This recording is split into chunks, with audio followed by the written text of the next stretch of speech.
आज हामीहरूसँगै शरीरमा आउनुभएका परमेश्वर र मानव जातिको प्रतिक्रिया भन्ने शीर्षकमा परमेश्वरको वचन अध्ययन गर्ने समय लिनेछौँ। हामीले परमेश्वर यस पृथ्वीमा शरीर धारण गरी आउनुभएको खबर सुनाउँदा मानिसहरूले अनौठो मण्डली होइन र भन्छन् कि भन्ने सोचाइ कहिलेकाहीँ हामीमा आउन सक्छ। यद्यपि परमेश्वरले हामीलाई मनले चाहे जति सुसमाचार प्रचार गर्न सक्ने मौका प्रदान गर्नुभएको छ। बाइबलमा भएकै कुरा गवाही दिएको भए पनि त्यो कुरा नबुझेर उल्टै विरोध गरेका मानिसहरूले अन्त्यमा सत्यता महसुस गरेपछि अझ परिश्रम साथ विश्वास कायम राखेको घटना सुरुको मण्डलीको समयमा घटेको देख्न सकिन्छ। सुरुको मण्डलीको समयमा येशूज्यू शरीर धारण गरी आउनुभएका परमेश्वर हुनुहुन्छ भन्ने खबर सुनाउँदाखेरि सुसमाचारको ढोका फराकिलो गरी खुलेको थियो। मानिसहरूले सोचेको भन्दा एकदमै फरक परिणाम आएको थियो। निश्चय नै सत्यताको विरोध गर्ने र विश्वास नगर्ने मानिसहरू पनि थिए, तर त्यसबेला अन्य कुनै धर्मभन्दा पनि सुसमाचार अझ प्रज्वलनशील रूपले फैलिएको थियो। यस वर्तमान युगमा पनि पिता माताको गवाही दिने कार्यमा अझ धेरै परिश्रम गर्न सक्ने हामीहरू सबैजना हुनुपर्छ। अरू कुरा भन्दा पनि अगमबाणीप्रति हामीहरू सधैँ सचेत रहनुपर्छ। अगमबाणीले हामीलाई कता डोर्याइरहेको छ त? हामीहरू सुसमाचारको सही बाटोमा हिँडिरहेका छौँ कि छैनौँ भनेर कसरी निश्चित हुने? यी कुराहरूबारे बाइबल मार्फत एकपटक जाँच्ने समय लियौँ। परमेश्वर मानिसको स्वरूपमा आउनुहुन्छ, साँच्चै आश्चर्यको कुरा हो। सामान्यतया मानिसहरूले आफ्नो दैनिक जीवनमा त्यो कुराबारे सोच्ने गर्दैनन्। परमेश्वर मानिसको स्वरूपमा आउनुभयो भने मानव जातिले कस्तो प्रतिक्रिया दिनेछन् होला? विभिन्न प्रतिक्रियाहरू देखा पर्नेछ। त्यसकारण प्रेरित पत्रुसले पहिलो पत्रुसको पुस्तकमा विश्वास गर्नेहरूका निम्ति उहाँ बहुमूल्य हुनुहुन्छ, तर विश्वास नगर्नेहरूका निम्ति उहाँ ठेस खान लगाउने ढुङ्गो र लोट्न लगाउने चट्टान हुनुहुन्छ भनेका छन्। सधैँ दुईवटा बाटो हुन्छ, विश्वास गर्नेहरूको बाटो र विश्वास नगर्नेहरूको बाटो। विश्वास नगर्ने मानिसहरूका कारण हामीले आफ्नो विश्वासप्रति कदापि हरेस खानु हुँदैन। विश्वास नगर्ने मानिसहरूको सोचाइको आधारमा हामीले आफ्नो सोचाइलाई परिवर्तन गर्नु हुँदैन। विश्वास नगर्ने मानिसहरूले नरक जाने सोचाइ लिँदा के हामीहरू नरक जाने त्यो सोचाइमा सामेल हुन सक्छौँ त? संसारका सबै मानिसहरूले ख्रिस्टलाई जस्तो सुकै दृष्टिकोणले हेरे तापनि परमेश्वरले थाहा दिनुभएको विश्वासभित्र अगाडि बढ्न सक्ने हामीहरू हुनुपर्छ।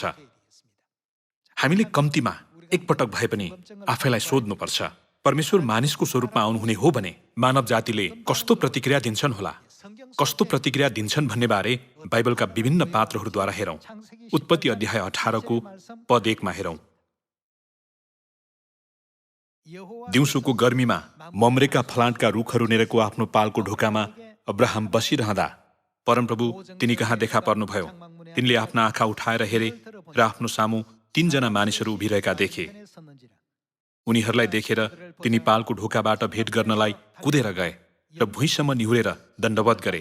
तिनले भने, हे मेरा प्रभु, म माथि तपाईँको निगाह हुन्छ भने कृपा गरी आफ्नो दास कहाँबाट त्यसै नजानुहोस्। म केही पानी ल्याउनेछु र तपाईँहरू आफ्ना पाउ धुनुहोस् र यही रुखमुनि आराम गर्नुहोस्। म गएर केही रोटी ल्याउनेछु र खाएर तपाईँहरू थकाइ मार्नुहोस्, त्यसपछि मात्र जानुहोस्, किनभने यसैको निम्ति तपाईँहरू आफ्नो दास कहाँ आउनुभएको होला। उनीहरूले भने, जाऊ, तिमीले भने अनुसार गर। तब अब्राहम झट्टै पालमा सारा कहाँ गएर भने, तुरुन्तै 5 पाती मसिनो पिठो तयार गरी मुछेर रोटी बनाऊ। अब्राहम आफै चाहिँ बथानतिर कुदेर गए र एउटा कलिलो र असल बाछो छानेर आफ्नो नोकरलाई दिए र त्यसले तुरुन्तै त्यो पकायो। तब तिनले दही, दूध र त्यो पकाएको बाछाको मासु लगेर उनीहरूका सामु टक्र्याए। उनीहरूले नखाउन्जेल तिनी उनीहरूकै नजिक उभिरहे भनिएको छ। यहाँ अब्राहम पालमा बसिरहेका बेला परमेश्वर स्वर्गदूतहरूसँगै तिनी कहाँ देखा पर्नुभयो, शरीरमा देखा पर्नुभयो। परमेश्वरले शरीर धारण गर्नुभएको प्रमाण हो। परमेश्वर अब्राहम कहाँ दृश्य स्वरूपमा देखा पर्नुभयो र उहाँले दही, दूध र पकाएको बाछाको मासु खानुभयो। त्यो दृश्य हामी उत्पत्ति अध्याय 18 मा देख्न सक्छौँ। शरीरमा देखा पर्नुभएका परमेश्वरलाई देखेर अब्राहमले कस्तो प्रतिक्रिया दिए त? यहाँ हेर्दा तिनले सारा हृदयले भक्तिपूर्वक उहाँको सेवा र सत्कार गरे। मानव जातिको अगाडि परमेश्वर मानिसको रूपमा देखा पर्नुहुँदा उनीहरूले कस्तो प्रतिक्रिया दिन्छन् होला? यहाँ हेर्दाखेरि परमेश्वर शरीरमा देखा पर्नुहुँदा अब्राहमले दिएको प्रतिक्रिया देख्न सकिन्छ। हामीले अब्राहमको यो एउटा उदाहरण देख्न सक्छौं। तर नयाँ करारमा आएर हेर्ने हो भने उही अवस्थाप्रति एकदमै विपरीत प्रतिक्रिया दिएको देख्न सकिन्छ। हामी नयाँ करारको वचन हेरौं। यूहन्ना अध्याय 10 को पद 30 मा हेरौं। पिता र म एक हौं। यहुदीहरूले उहाँलाई हानौं भनी फेरि ढुङ्गा उठाए। येशूले तिनीहरूलाई भन्नुभयो, मैले तिमीहरूलाई मेरा पिताबाट धेरै असल काम देखाएँ। तीमध्ये कुन कामको निम्ति तिमीहरू मलाई ढुङ्गाले हान्न चाहन्छौ? यहुदीहरूले उहाँलाई जवाब दिए, असल कामको लागि हामी तिमीलाई ढुङ्गाले हान्दैनौं, तर ईश्वर निन्दा गरेको कारणले, किनकि तिमी मानिस भएर पनि आफैलाई परमेश्वर तुल्याउँछौ। यहाँ मानिसको स्वरूपमा यस पृथ्वीमा आउनुभएका परमेश्वरले म परमेश्वर हुँ भनेर सिधै जानकारी दिनुभएको छ। उहाँले त्यसरी जानकारी दिनुभए तापनि उहाँलाई हान्न भनी ढुङ्गा उठाउने मानिसहरूको समूह थियो। शरीरमा आउनुभएका परमेश्वरलाई ग्रहण गरेका अब्राहम जस्ता मानिसहरू थिए भने यहुदीहरू जस्तै विरोधमा उत्रिएर उहाँलाई हान्न भनी ढुङ्गा उठाउने मानिसहरू पनि थिए। परमेश्वर यस पृथ्वीमा शरीरमा आउनुहुन्छ, साँच्चै एकदमै आश्चर्यको कुरा हो। यूहन्ना अध्याय 1 मा एकपटक हेरौं। यूहन्ना अध्याय 1 को पद 1 मा हेर्ने हो भने, आदिमा वचन हुनुहुन्थ्यो, वचन परमेश्वरसँग हुनुहुन्थ्यो, अनि वचन परमेश्वर हुनुहुन्थ्यो। आदिमा वचन हुनुहुन्थ्यो। उज्यालो होस् भन्नुभएका परमेश्वर, अँध्यारो र उज्यालोलाई अलग अलग गर्नुभएका परमेश्वर, क्षेत्र मुनिको र माथिको पानीलाई अलग अलग गर्नुभएका परमेश्वर। उहाँ परमेश्वरको बारेमा प्रेरित यूहन्नाले यूहन्ना अध्याय 1 मा यसरी गवाही दिएका छन्, उहाँ परमेश्वर यस पृथ्वीमा देह धारण गरी आउनुहुन्छ भनेर तिनले पद 14 मा वर्णन गरेका छन्। वचन अर्थात् यूहन्ना अध्याय 1 को पद 1 मा आदिमा वचन हुनुहुन्थ्यो भन्ने वाक्यमा भनिएको वचन के हुनुभयो भनिएको छ त? अनि वचन देहधारी हुनुभयो र अनुग्रह र सत्यताले पूर्ण भई हाम्रा बीचमा बास गर्नुभयो। हामीले उहाँको महिमा देख्यौं, जुन महिमा पिताबाट आउनुभएको एकमात्र पुत्रको जस्तो थियो भनिएको छ। त्यसबेला परमेश्वर शरीरमा आउनुभएको यथार्थताप्रति ढुङ्गा उठाएका यहुदीहरूको समूह थियो भने यूहन्नाले जस्तै आदिमा वचन हुनुभएका परमेश्वर देह धारण गर्नु भएर यस पृथ्वीमा हाम्रा बीचमा बास गरिरहनु भएको छ भन्ने कुरालाई विश्वास गरेका मानिसहरूको समूह पनि थियो। उनीहरूले लिएको विश्वासको परिणामलाई हेर्यौं भने परमेश्वर शरीर धारण गरी यस पृथ्वीमा आउनुहुँदा उहाँप्रति हामीले कस्तो विश्वास लियौं, उहाँप्रति कस्तो व्यवहार गर्यौं भन्ने कुराले स्वर्ग राज्यमा पाउने आशिष निर्धारण गर्छ भनी जान्न सक्छौं। यूहन्नाले शरीरमा आउनुभएका परमेश्वरलाई चिने। कुनै एक दिन येशूज्यू यरुशलेमतर्फ जाँदै गर्नुहुँदा एउटा शहरका मानिसहरूले उहाँलाई उनीहरूको शहर हुँदै जानबाट रोके। त्यसबेला यूहन्ना र तिनका भाइ याकुब येशूज्यूको बाटो रोकिरहेका मानिसहरूसँग एकदमै रिसाए। उनीहरूले येशूज्यूलाई यसरी सोधे, प्रभुज्यू, के तपाईँ चाहनुहुन्छ कि स्वर्गबाट आगो बर्साएर यिनीहरू भस्म होउन् भनी हामी आज्ञा गरौं? यूहन्ना र याकुब येशूज्यूप्रति त्यति ठूलो विश्वास लिएका दाजुभाइ थिए। येशूज्यूलाई नचिनेका मानिसहरूले उहाँलाई केवल सामान्य मानिसको रूपमा हेरे। तर यूहन्ना र याकुबले भने मानिसहरूले येशूज्यूप्रति त्यसरी व्यवहार गरेको सहन सकेनन्। त्यसकारण येशूज्यूले यूहन्नालाई बोअनर्गेस अर्थात् गर्जनका छोराहरू भन्ने उपनाम दिनुभएको विषय सुसमाचारका 4वटा पुस्तकहरूमा अभिलेख गरिएको छ। यूहन्नाले येशूज्यूलाई कति प्रेम गर्थे, उहाँको कति आदर गर्थे भन्ने कुरा यसले दर्शाउँछ। तिनले सधैँ येशूज्यूको बाटोलाई पछ्याउने भएकाले यूहन्नाको सुसमाचारमा मात्र होइन कि पहिलो यूहन्ना, दोस्रो यूहन्ना र तेस्रो यूहन्नाको पुस्तकका विषयहरूलाई हेर्ने हो भने तिनी चाहिँ परमेश्वरप्रतिको प्रेमको गुणलाई सबैभन्दा राम्ररी अभिव्यक्त गरेका चेला थिए भनी जान्न सकिन्छ। वर्तमान समयमा परमेश्वर मानिसको स्वरूपमा आउनुहुने हो भने मानिसहरूले कस्तो प्रतिक्रिया दिनेछन् होला? मानिसहरूले दिने विभिन्न प्रतिक्रियाहरूलाई अहिले हामीहरू बाइबलद्वारा हेरिरहेका छौँ। ती मध्ये उहाँलाई विश्वास गर्नेहरू छन् भने विश्वास नगर्नेहरू पनि छन्, विरोध गर्नेहरू छन् भने सक्रियतापूर्वक सहयोग पुर्याउनेहरू पनि छन्, अनि उहाँलाई आदरपूर्वक पछ्याउनेहरू छन् भने त्यसो नगरी लोभमा फसेर उहाँलाई चाँदीका 30 सिक्कामा बेच्नेहरू पनि छन्। यसरी मानिसहरूले दिएका विभिन्न प्रतिक्रियाहरू बाइबलको पुरानो करार र नयाँ करारमा देख्न सकिन्छ।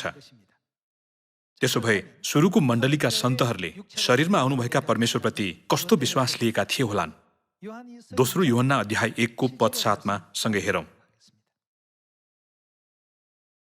किनकि भ्रममा पार्नेहरू धेरैजना संसारमा आएका छन्, जसले के भनी स्वीकार गर्दैनन् त? येशू ख्रिस्ट शरीरमा आउनुभएको हो भनी स्वीकार गर्दैनन् भनिएको छ। येशू ख्रिस्ट शरीरमा आउनुभएको हो भनी स्वीकार नगर्ने व्यक्ति के हो भनिएको छ? यस्तो व्यक्ति नै छली र ख्रिस्ट विरोधी हो। यस्ता मानिसहरू ख्रिस्टका शत्रुहरू हुन् भनिएको छ। परमेश्वर यस पृथ्वीमा शरीरमा आउनुहुने कुरा चाहिँ सुरुको मण्डलीको विश्वासभित्र एक स्वाभाविक विषय थियो। यहुदीहरूले तिमी मानिस भएर पनि आफैलाई परमेश्वर तुल्याउँछौ भन्दै येशूज्यूलाई सताए तापनि, उहाँको निन्दा र विरोध गरे तापनि सुरुको मण्डलीका सन्तहरूले चाहिँ उहाँ निश्चय परमेश्वर हुनुहुन्छ भने।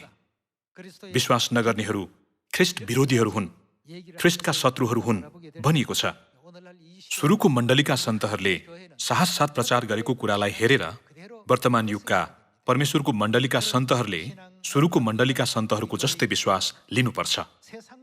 हाम्रो मण्डलीले त्यस्तो विश्वास लिएकोले त्यो कुरालाई लिएर संसारका मानिसहरूले हाम्रो मण्डलीलाई अनौठो र विकृत रूपले हेर्छन्।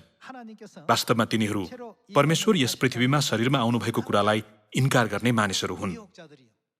तिनीहरू ख्रिस्ट विरोधी आत्माद्वारा नियन्त्रित छली मानिसहरू हुन् भन्ने यथार्थतालाई दोस्रो यूहन्नाको पुस्तकमा एकदमै प्रष्टसँग व्याख्या गरिएको छ।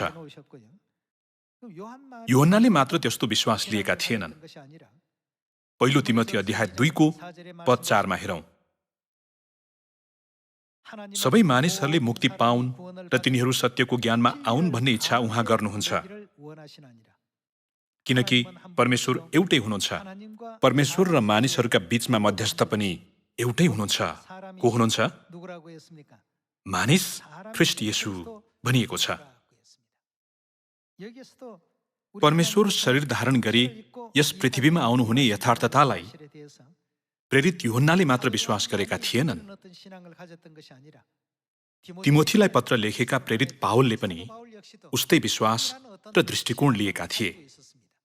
फेरि भन्नुपर्दा सुरुको मण्डलीका सन्तहरूको विश्वासको मुख्य केन्द्र नै शरीरमा आउनुभएका ख्रिस्ट हुनुहुन्थ्यो। त्यसो भए अहिले यस पवित्र आत्माको युगमा हामीले कस्तो विश्वास लिनुपर्छ होला? संसारले हामीलाई विरोध गर्दै ढुङ्गाले हान्न खोजे भने पनि हामीले यस पृथ्वीमा आउनुभएका पवित्र आत्मा र दुलहीप्रति पूर्ण र दृढ विश्वास लिएर यो सत्यताबारे प्रचार गर्न सक्ने हामीहरू सबैजना हुनुपर्छ। परमेश्वर यस पृथ्वीमा शरीर धारण गरी नआउनु भएको भए मानव जातिले कस्तो परिणाम भोग्नुपर्ने हुन्थ्यो त? के मानव जातिले मुक्तिको मौका पाउने थिए त? यशाया अध्याय 25 मा उल्लेखित वचन हेरौँ। निश्चय उहाँ नै हाम्रा परमेश्वर हुनुहुन्छ। हामीले उहाँमाथि भरोसा गर्यौं र उहाँले नै हामीलाई के गर्नुभयो? बचाउनु भयो भनिएको छ। उहाँ आउनु भएन भने मुक्तिको कार्य पूरा हुन सक्छ त? पूरा हुन सक्दैन। अनि हिब्रू अध्याय 9 मा हेर्ने हो भने उहाँ कतिऔं पल्ट त? दोस्रो पल्ट देखा पर्नुहुनेछ। पाप बोक्नका निम्ति होइन, तर उत्सुकतापूर्वक उहाँको प्रतीक्षा गर्नेहरूका उद्धारको निम्ति भनिएको छ। उहाँ दोस्रो पल्ट आउनु भएन भने उद्धार पाउने सत्यता हामी कहाँ प्रकट हुन सक्छ कि सक्दैन? उद्धार पाउने सत्यता प्रकट भएन भने वर्तमान युगमा जिरहेका हामीहरू सबैभन्दा अभागी मानिसहरू हुन पुग्छौं, किनभने कसैले पनि उद्धारको आशिष पाउन नसक्ने अवस्था हुन्छ। यस पृथ्वीमा पिता र माता आउनुभएको कुरामा हामीले गर्व गर्नुपर्छ। सारा मानव जातिमाझ त्यो कुरामा गर्व गर्नुपर्छ। परमेश्वर यस पृथ्वीमा आउनु भएर हाम्रा बीचमा बास नगर्नु भएको भए कि अहिले हामीले स्वर्गको आशा लिन सक्ने थियौं त? वर्तमान समयमा विश्वभरि कोरोना महामारी फैलिएको छ अनि त्यसका नयाँ भेरिएन्ट देखा परिरहेको छ।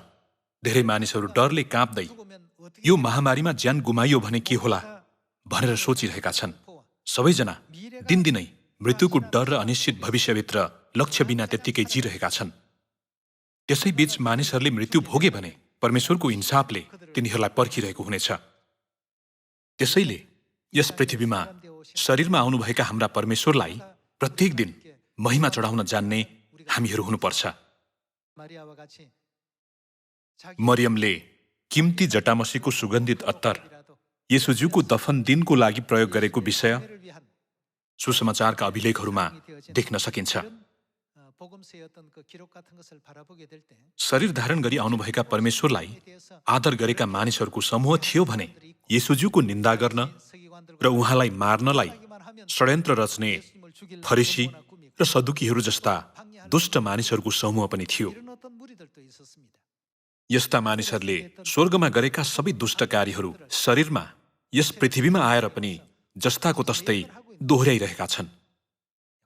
यहाँहरू र म चाहिँ अरू कुरा भन्दा पनि शरीरमा आउनुभएका परमेश्वर र मानव जातिको प्रतिक्रिया भन्ने आजको यो विषय मार्फत यस पृथ्वीमा आउनुभएका पिता परमेश्वर र माता परमेश्वरलाई कसरी सही तरिकाले आदर गर्नुपर्छ भनेर दिनदिनै सोच्न सक्ने हुनुपर्छ। हुन त यस पृथ्वीमा बाइबलको वचन राम्ररी सिकाउने, राम्ररी प्रचार गर्ने क्षमता हुनु पनि राम्रै हो, तर हामीले गर्ने सबै कार्यहरू परमेश्वरलाई कसरी आदर गर्ने भन्ने यो प्रश्नबाट आएको हुनुपर्छ भन्ने कुरा कदापि बिर्सनु हुँदैन। हामीहरू परमेश्वरको वचनमा आज्ञाकारी हुने इच्छाभित्र सुसमाचारको कार्यमा अहिले सहभागी भइरहेका छौं नि, होइन र? आज यहाँहरू र मैले शरीरमा आउनुभएका परमेश्वरको विषयमा अध्ययन गरिरहेका छौं। हामीहरू स्वर्ग फर्केर गएपछि पनि स्वर्गदूतहरूको अगाडि पितामाता हामीलाई हजुरहरू बारे बुझ्न सक्ने गराइदिनु भएकोले अब्राहमले जस्तै हामीले सारा हृदयले हजुरहरूको सेवा गर्यौं भनेर यसरी भन्न सक्ने सम्मको विश्वास के हामीमा हुनेछ होला? हामीले स्वर्गदूतहरूको अगाडि के त्यसरी गर्व गर्न सक्नेछौं होला? त्यो कुराबारे विचार गर्दा मानिसहरूले परमेश्वरलाई नचिनेर राम्रो प्रतिक्रिया नदिए पनि हामीहरू चाहिँ परमेश्वरलाई राम्ररी नचिन्ने मानिसहरूको स्थानमा खडा हुनु हुँदैन भन्ने कुरा मैले महसुस गरेँ। परमेश्वरले आफ्ना मानिसहरूलाई यस पृथ्वीमा नयाँ गरी सृष्टि गर्नुहुनेछ भनेर भन्नुभएको छ। परमेश्वरलाई सही तरिकाले चिनेका मरियम, पत्रुस र अब्राहम जस्तै परमेश्वरको आदर र सेवा गर्न जानेका मानिसहरूलाई भजन सङ्ग्रह अध्याय 102 मा सृष्टि गरिने मानिसहरू भनिएको छ नि। एकपटक हेरौं। भजन सङ्ग्रह अध्याय 102 को पद 12 मा हेरौं। तर तपाईं हे परमप्रभु सदाको निम्ति सिंहासनमा विराजमान हुनुहुन्छ। तपाईंको कीर्ति पुस्ता पुस्तासम्म रहन्छ। तपाईं उठ्नुहुनेछ र सियोनमाथि दया दृष्टि दर्शाउनुहुनेछ, किनभने सियोनमाथि निगाह गर्ने समय अहिले नै हो। तोकिएको समय आइपुगेको छ, किनभने तपाईंका दासहरूले त्यहाँका ढुङ्गाहरूलाई माया गर्छन् र त्यसका धुलाहरूलाई पनि तिनीहरू टिठ्याउँछन्। जातिहरू परमप्रभुको नाउँले भयभीत हुनेछन्। पृथ्वीका सबै राजाहरूले तपाईंका महिमाको आदर गर्नेछन्। पृथ्वीका सबै राजाहरूले परमेश्वरको महिमाको आदर गर्नेछन्। त्यो समय पनि निश्चय नै आउनेछ। पद 16 मा हेरौं। किनभने परमप्रभुले सियोनको पुनर्निर्माण गर्नुहुनेछ अनि आफ्नो महिमामा उहाँ प्रकट हुनुहुनेछ। उहाँले दिनहीनहरूको प्रार्थनाप्रति ध्यान दिनुहुन्छ। उहाँले तिनीहरूका निवेदनको उपेक्षा गर्नुहुन्न। अहिलेसम्म सृष्टि नगरिएका मानिसहरूले, केजेबी अनुवादमा सृष्टि गरिने मानिसहरूले परमप्रभुको प्रशंसा गरून् भनेर यो कुरा भावी पुस्ताको निम्ति लेखियोस्। सृष्टि गरिने मानिसहरू कहाँबाट आउनेछन्? पुनर्निर्माण गरिएको सियोनबाट आउनेछन् भनिएको छ। परमप्रभुले सियोनको पुनर्निर्माण गर्नु भएर आफ्नो महिमामा उहाँ प्रकट हुनुहुँदा सृष्टि गरिने मानिसहरूले परमप्रभुको प्रशंसा गरून् भनिएको छ। पद 19 मा हेर्ने हो भने परमप्रभुले उच्च स्थानमा रहेको आफ्नो पवित्र स्थानबाट स्वर्गबाट तल पृथ्वीमाथि दृष्टिपात गर्नुभयो। यसरी कैदीका आर्तनाद उहाँले सुन्न सकुन् र मृत्युदण्ड पाएकाहरूलाई मुक्त गर्न सकुन्। यसरी सियोनमा परमप्रभुका नाउँको वर्णन गरिनेछ र यरुसलेममा उहाँको प्रशंसा गरिनेछ। जब परमप्रभुको आराधना गर्नलाई मानिसहरू र राज्यहरू एकत्रित हुनेछन् भनिएको छ। परमेश्वरको महिमा पूर्ण रूपमा प्रकट हुँदा संसारका मानिसहरूले त्यो महिमाको विरोध गर्ने अथवा त्यसलाई हटाउने आँट गर्न सक्ने छैनन्। परमेश्वर मानिसको स्वरूपमा यस पृथ्वीमा आउनुहुँदा उहाँलाई अब्राहमले जस्तै, प्रेरित यूहन्नाले जस्तै परमेश्वरको रूपमा ग्रहण गरेर पूर्ण र दृढ विश्वास लिई सुसमाचार प्रचार गर्न सक्ने हामीहरू सबैजना हुनुपर्छ। अन्यथा हामीले हाम्रो मुक्तिको निम्ति कुन कुरा एकदमै आवश्यक छ भन्ने कुरा बुझ्न सक्ने छैनौँ। न त रहस्यहरू मध्येको पनि रहस्यको रूपमा आउनुभएका ख्रिस्टलाई ग्रहण गर्न नै सक्नेछौँ। शरीरमा आउनुभएका परमेश्वरलाई स्वीकार नगर्नेहरू सबै छली र ख्रिस्ट विरोधी आत्माहरू हुन्। तिनीहरूले विश्वासै नगर्ने भएकाले हामीहरू तिनीहरूको अविश्वासतर्फ आकर्षित हुन आवश्यक छैन। हामीले सत्यता देखेकाले, हामीलाई सत्यताबारे थाहा भएकोले थाहा भएको कुरा संसारलाई बतायौँ भने हुन्छ। यस पवित्र आत्माको युगमा हामीलाई पवित्र आत्माको युगमा आउनुभएका पिता परमेश्वर र माता परमेश्वरको विषयमा गवाही दिने साक्षीको मिसन सुम्पिएको छ। पिताको युगका साक्षीहरूले यहोवा परमेश्वरको बारेमा गवाही दिए। पुत्रको युगका साक्षीहरूले येशूज्यूको बारेमा गवाही दिए, होइन र? सबै मानिसहरूलाई येशूज्यू नचिनाइन्जेल उनीहरूले कति धेरै कष्ट सहे। वर्तमान युगको सन्दर्भमा पनि उस्तै हो। अहिले कोरोना महामारीको सामना गर्नु परिरहेको भए पनि हामीले अझ परिश्रम साथ, अझ जोशका साथ पिता र माताको विषयमा सुनाउनु पर्छ। वचनको बिउ एकपटक छर्यौं भने त्यसपछि परमेश्वरले सबै बाटो खोलिदिनुहुनेछ। त्यसकारण प्रेरित यूहन्नाले येशूज्यू ख्रिस्ट हुनुहुन्छ भनी साहस साथ गवाही दिए। प्रेरित पावलले पनि उहाँ ख्रिस्ट हुनुहुन्छ भनी साहस साथ गवाही दिए। पत्रुसले पनि तपाईँ ख्रिस्ट हुनुहुन्छ, जीवित परमेश्वरका पुत्र भनेर साहस साथ गवाही दिए। यस्ता अभिलेखहरू नयाँ करारको पुस्तकमा धेरै देख्न सकिन्छ नि। प्रेरितको पुस्तकमा यसरी लेखिएको छ, अनि हरेक दिन तिनीहरूले मन्दिरमा र घर घरमा गएर येशू नै ख्रिस्ट हुनुहुन्छ भनी सिकाउन र प्रचार गर्न छोडेनन्। सिकाउनु पर्ने अर्को विषय नै थिएन। येशू जो नै ख्रिस्ट हुनुहुन्छ, तिमीहरूले पर्खिरहेको मसीह हुनुहुन्छ। त्यसरी सुसमाचार प्रचार गर्दाखेरि मानिसहरूले विभिन्न प्रतिक्रियाहरू दिए। ख्रिस्ट साँच्चै यस पृथ्वीमा आउनु भएर हामीले पर्खिरहेका जनलाई हामीले भेट्यौं। उहाँ निश्चय नै मसीह हुनुहुन्छ। उहाँ दोस्रो आगमनका ख्रिस्ट हुनुहुन्छ। यसरी स्वीकार्ने मानिसहरू हुन्छन् भने यहुदी र फरिसीहरूले जस्तै मानिस कसरी परमेश्वर हुन सक्छ र भन्दै गिल्ला र खिसी गर्ने मानिसहरू पनि निश्चय नै हुन्छन्। त्यसो हुनुमा कारण छ नि। त्यो कारणबारे कहाँ लेखिएको छ त? यशाया अध्याय 8मा एकपटक हेरौं। अध्याय 8को पद 13मा, सर्वशक्तिमान परमप्रभुलाई नै तैँले पवित्र ठान्नु र उहाँकै भय तैँले मान्नु, उहाँसँग नै त डराउनु र उहाँ नै तेरो वासस्थान हुनुहुनेछ। तर इस्राएलका दुवै घरानाका निम्ति उहाँ एउटा ढुङ्गा हुनुहुनेछ जसले मानिसहरूलाई ठेस खान लगाउँछ, एउटा चट्टान जसले तिनीहरूलाई लोट्न लगाउँछ। अनि उहाँ यरुसलेमका मानिसहरूका निम्ति धराप र पासो हुनुहुनेछ। धेरैजना ठेस खानेछन्, तिनीहरू लोट्नेछन् र टुक्रा टुक्रा हुनेछन्, तिनीहरू पासोमा पर्नेछन् र पक्राउ पर्नेछन् भनिएको छ। बाइबल तथा अगमवक्ताहरूलाई भविष्यमा हुने कुरा पहिल्यै थाहा थियो।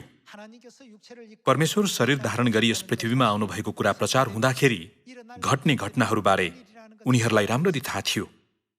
यद्यपि परमेश्वरलाई सही तरिकाले चिनेर उहाँ कहाँ आउने मानिसहरू, विश्वास गर्ने मानिसहरूलाई नै परमेश्वरले आफ्ना सन्तानको रूपमा बोलाउनुहुन्छ। अनि उनीहरूलाई भेला गर्नु भएर उहाँले मैले सृष्टि गर्ने मानिसहरू, सियोनमा रहन योग्यका मानिसहरू भन्नुहुन्छ। ख्रिस्ट ठेस खान लगाउने ढुङ्गा र लोट्न लगाउने चट्टान हुनुहुन्छ भनिएको भए पनि त्यो चाहिँ मुक्ति पाउन नसक्ने मानिसहरूका निम्ति दिइएको वचन हो। मुक्ति पाउनेहरूका निम्ति उहाँ एकदमै बहुमूल्य हुनुहुन्छ भन्ने वचन छ नि। पहिलो पत्रुस अध्याय 2 मा हेरौं, अध्याय 2 को पद 1 मा, यसकारण सबै दुष्टता, सबै छलकपट र ईर्ष्या र सबै निन्दाहरूलाई त्याग, नयाँ जन्मेका बालकहरू जस्तै शुद्ध आत्मिक दूधको तृष्णा गर र त्यसबाट तिमीहरू आफ्नो मुक्तिमा बढ्दै जान सक्नेछौ, किनकि प्रभु कृपालु हुनुहुन्छ भन्ने कुराको स्वाद तिमीहरूले पाएका छौ। उहाँ कहाँ जाऊ जो जीवित पत्थर हुनुहुन्छ, मानिसहरूबाट इन्कार हुनुभएको तर परमेश्वरको दृष्टिमा उहाँ चुनिनु भएको र बहुमूल्य हुनुहुन्छ। तिमीहरू पनि येशू ख्रिस्टद्वारा परमेश्वरको दृष्टिमा ग्रहण योग्य आत्मिक बलिदान चढाउने पवित्र पुजारीगिरीको निम्ति जीवित पत्थरहरू झैं आत्मिक घर बन्दै जाओ, किनभने धर्मशास्त्रमा भनिएको छ, हेर सियोनमा एउटा छानिएको र बहुमूल्य कुनै ढुङ्गो म बसाल्छु र जसले उहाँमाथि विश्वास गर्छ त्यो शर्ममा पर्ने छैन। यसकारण तिमीहरू जसले विश्वास गर्छौ तिमीहरूका निम्ति त उहाँ बहुमूल्य हुनुहुन्छ, तर विश्वास नगर्नेहरूका निम्ति चाहिँ जुन ढुङ्गालाई भवन निर्माण गर्नेहरूले रद्द गरे त्यही चाहिँ कुनाको शिर ढुङ्गा बन्यो। एउटा ढुङ्गो जसले मानिसहरूलाई ठेस खान लगाउँछ, एउटा चट्टान जसले तिनीहरूलाई लोट्न लगाउँछ, किनकि तिनीहरू वचन उल्लङ्घन गर्छन् र लोट्छन्। तिनीहरूका निम्ति यस्तै हुन तोकिएको थियो, तर तिमीहरू त चुनिएका वंश, राजकीय पुजारीगिरी, पवित्र जाति, परमेश्वरका निजी प्रजा हौ। उहाँले तिमीहरूलाई अन्धकारदेखि उहाँका उद्देकको ज्योतिमा ल्याउनुभयो, ताकि तिमीहरू उहाँका आश्चर्यपूर्ण कार्यहरूको घोषणा गर्न सक भनिएको छ।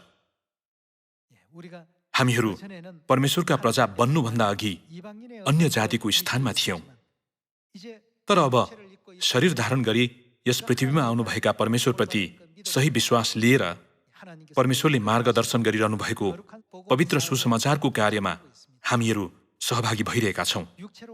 दाजुभाइ तथा दिदीबहिनीहरू, शरीरमा आउनुभएका परमेश्वरलाई जो कोहीले पनि स्वीकार नसक्ने होइन।